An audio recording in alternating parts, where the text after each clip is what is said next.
हम एक ड्राइव करेंगे इक्वेशन ऑफ कॉन्टीन्यूटी कि वो हमारे पास नॉन रिलेटिविस्टिक केस में जो कि जिसमें कि हम उन ऑब्जेक्ट्स की बात कर रहे होते हैं जो कि स्पीड ऑफ लाइट से जिनकी वेलोसिटी बहुत कम होती है, उसमें प्रोबेबिलिटी डेंसिटी क्या है, और जो है नॉन रिलेटिविस्टिक केस में करंट डेंसिटी क्या है, और इक्वेशन ऑफ कॉन्टीन्यूटी क्या होती है ये इन नॉन रिलेटिविस्टिक केस में। फिर हमने क्या करना है, रिलेटिविस्टिक केस में जो है वो ड्राइव करके दोनों को कंपेयर कर लेना है कि क्या जो रिलेटिविस्टिक केस है और नॉन रिलेटिविस्टिक केस है क्या दोनों में सेम आता है कि नहीं आता। ठीक हो गया।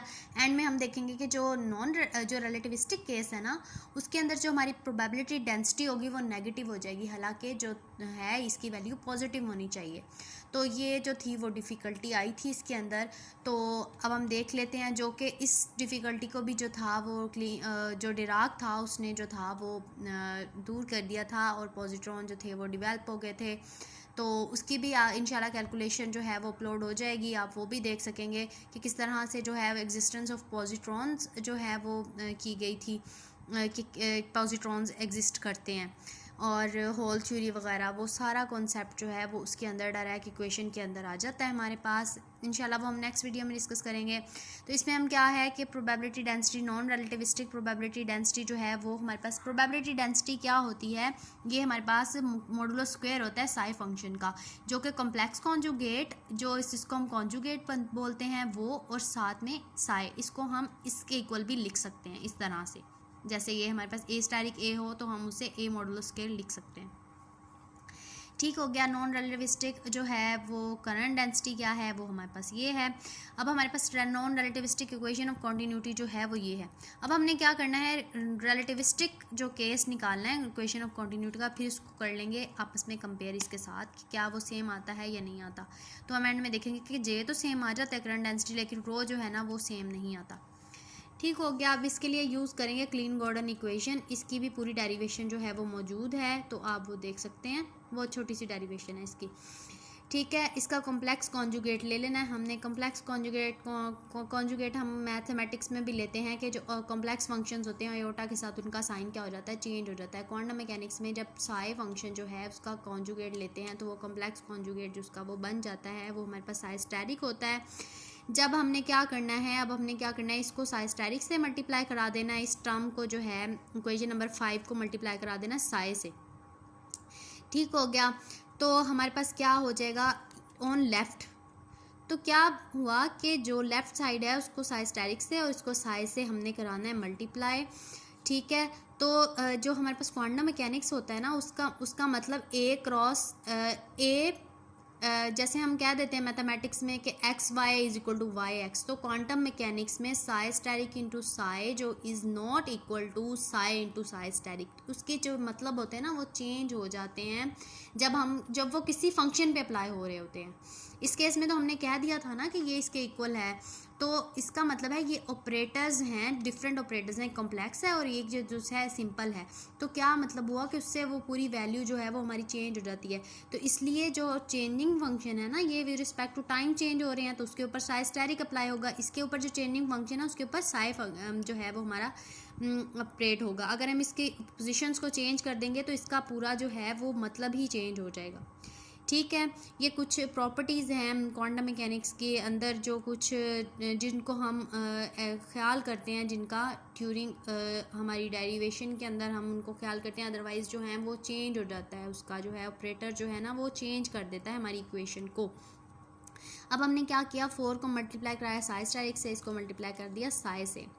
ठीक हो गया, इनको हमने कर दिया मल्टीप्लाई। ये हमारे पास कांस्टेंट्स है तो इसलिए इसके ऊपर ऑपरेटर अप्लाई नहीं हो रहा, तो इस वजह से इनको इकट्ठा लिख दिया है, इसके इस तरफ अप्लाई कर दिया साई स्टेरिक को, इसके जो है वो इस तरफ कर दिया है। तो अब हमने क्या करना है, 7 को सब्सट्रैक्ट कर देना है हमने फ्रॉम इक्वेशन नंबर 6। उसमें से जब सब्सट्रैक्ट किया तो ये हमारे पास क्या है, कैंसिल आउट हो गए, 0 के इक्वल आ गया, और ये हमारे पास ये बच गया। इसको क्या है मल्टीप्लाई कराया इसके अंदर, psi asterisk del square into psi, ये भी इसके साथ मल्टीप्लाई हुआ। अलग-अलग भी आप कर सकते हो लेकिन इकट्ठा भी कर सकते हो, तो इस वजह से जो है साई स्टेरिक इसके साथ और साई इसके साथ मल्टीप्लाई हो गई, ये टर्म आ गई, इसी तरह से ये। तो अब हमने क्या करना है, इसको कर लेना है रीअरेंज, इक्वेशन नंबर 8 को जो हमारे पास, ताकि हम इसमें से जो कॉमन टर्म्स हैं उनको इकट्ठा कर लें। तो हमारे पास इस टर्म में से क्या है, 1/c² जो है वो कॉमन आ जाएगा।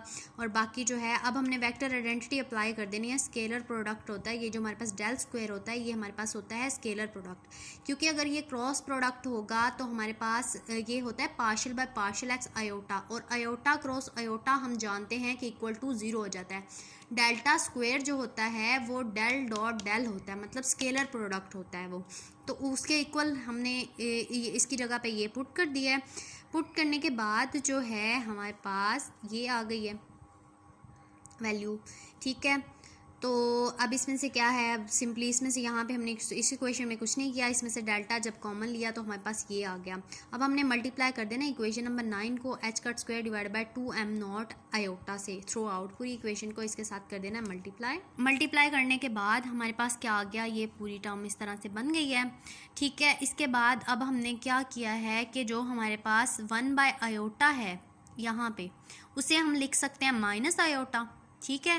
जो चीज़ डिवाइड में है उसे माइनस आयोटा, जब 1/आयोटा की जगह पे माइनस आयोटा पुट किया तो नीचे माइनस था तो ऊपर जाके क्या हो गया, वो प्लस, तो ये वाला जो आयोटा था ना इसको हम ले गए ऊपर, ठीक हो गया। लेकिन इसका जो है वो यहीं पे मौजूद है। अब हमने क्या करना है, इक्वेशन नंबर 10 को जो है वो रीअरेंज कर लेना है, क्योंकि हमने प्रोबेबिलिटी डेंसिटी निकाली है रिलेटिविस्टिक केस के लिए। हम वो हमने कहा था पार्शियल बाय पार्शियल टी रो और पार्शियल बाय पार्शियल टी जे के इक्वल था, हमने कहा था। तो इसके अंदर क्या है, ये अब हमारे पास क्या है, रो की वैल्यू निकल आई है पूरी, ये वाली जो है ये रो है हमारे पास, और रिलेटिविस्टिक करंट डेंसिटी जो है वो ये है, अगर हम उसके साथ कंपेयर करें तो, क्योंकि वो हमारे पास क्या थी, वो नॉन रिलेटिविस्टिक केस के अंदर जो थी वो थी partial by partial T rho plus partial जो डेल कह लो del dot J is equal to 0। तो अब हमारे पास क्या है, ये आप देख लें, इसके साथ कंपेयर करें तो पार्शियल बाय पार्शियल टी ये सारी टर्म क्या है, रो के इक्वल है, और ये जो डेल है डेल डॉट, और ये हमारी क्या है टर्म जे के इक्वल है। तो ये हमारे पास क्या है, रो डेंसिटी। अगर हम इनको कंपेयर करें उसके साथ तो हमारे पास जो रो की है ना वो वैल्यू हो जाती है चेंज, लेकिन जो ये वैल्यू है ये सेम वही रहती है जो हमारे पास करंट डेंसिटी की वहाँ पर थी, ये जैसे कि ये इक्वेशन नंबर 2 में हमने बात की है, ठीक है। लेकिन रो की वैल्यू जो थी वो चेंज आई है रिलेटिविस्टिक केस के अंदर, ठीक हो गया। तो यही वो डिफ़िकल्टी थी जिसकी वजह से क्लीन गॉर्डन इक्वेशन जो थी वो लिमिटाइज हो गई थी। फिर इस डिफ़िकल्टी को जो था ना वो हमारे पास डिराक ने जो था इसे ओवरकम किया था इस डिफ़िकल्टी को, और तभी हमारे पास पॉजिट्रॉन की जो थी ना वो एग्जिस्टेंस भी बताई गई थी कि पॉजिट्रॉन जो है ना वो एंटी पार्टिकल्स होते हैं ना ये, तो ये एग्जिस्ट करते हैं, ठीक है। इलेक्ट्रॉन के एंटी पार्टिकल्स पॉजिट्रॉन जो थे वो वहाँ से डिस्कस हुए थे, और होल थ्योरी वगैरह वो सारा जो है हम वो बाद में डिस्कस कर लेंगे। तो ये हमारे पास क्या है, इक्वेशन ऑफ कॉन्टीन्यूटी है। इसमें हमने रिलेटिविस्टिक केस के साथ नॉन रिलेटिविस्टिक प्रोबेबिलिटी डेंसिटी वगैरह को जो है वो किया है कंपेयर, इसके साथ किया है। ये हमारे पास equation of continuity in non relativistic थी, हमने को रिलेटिविस्टिक निकाली और दोनों को किया कंपेयर कि क्या ये सेम आती हैं या नहीं। तो हमने देखा कि जो करंट डेंसिटी है वो तो सेम आती है, लेकिन जो हमारे पास प्रोबेबिलिटी डेंसिटी है ना वो हमारे पास चेंज हो जाती है, वो ये नहीं आती जो हमारे पास नॉन रिलेटिविस्टिक में थी इक्वेशन ऑफ कॉन्टीन्यूटी में। तो आई होप कि आप लोगों को समझ आई होगी, लेकिन अगर कोई क्वेश्चन है तो आप कमेंट सेक्शन में पूछ सकते हैं, और आप नेक्स्ट जिस टाइप की भी आपको वीडियोस चाहिए हों आप सजेस्ट कर सकते हैं, तो उन टॉपिक से रिलेटेड जो हैं वो वीडियोस बनाऊंगी। तो kindly subscribe my channel and like the video. Thank you so much.